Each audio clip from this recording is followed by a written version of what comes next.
আসসালামু আলাইকুম রহমতুল্লাহ।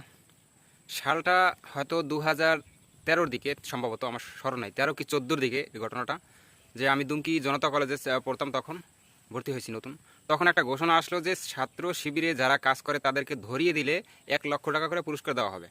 তো তখন আমরা ভয় ছিলাম, আতঙ্কে ছিলাম, আর আমাদের উপরে ওরকম হয়রানি হয়েছিল যে যার কারণে আমরা আমাদের বা আমার নিজের লেখাপড়া বাদ দিয়ে ঢাকা শহরে লুকিয়ে থাকতে হয়েছে, বা নিজের জায়গা পরিবর্তন করে অন্য জায়গায় লুকিয়েছিলাম। তখন আল্লাহর কাছে দোয়া করছি, আল্লাহ, ছাত্র শিবির এমন একটা অন্যায় কাজ করে নাই যে তাদেরকে ধরিয়ে দিতে হবে বা ধরাই দিলে 1 লক্ষ টাকা পুরস্কার, এমন বড় ধরনের জঘন্য অপরাধ তারা এই দেশে বয়ে করে নেই আমার জানা মতে, বা আমি ছাত্র শিবিরে যখন কাজ করছি। ঠিক কয়েক বছর পর, প্রায় 16 বছর পর, একই ঘটনা এখন দেখতেছি যে ছাত্রলীগকে নিষিদ্ধ করা হয়েছে। এখন ছাত্রলীগকে ধরিয়ে দিতে পারলে 1 লক্ষ টাকা পুরস্কার। বলে না যে এক মাগে শীত যায় না, কথাটা রাইট। আমরা একটা সময় খুব আতঙ্কে ছিলাম, ভয়ে ছিলাম যে অন্যায় করিনি, তারপর আমাদেরকে ধরিয়ে দিলেই 1 লক্ষ টাকা পুরস্কার, আমাদের উপরে জুলুম, অত্যাচার, নির্যাতন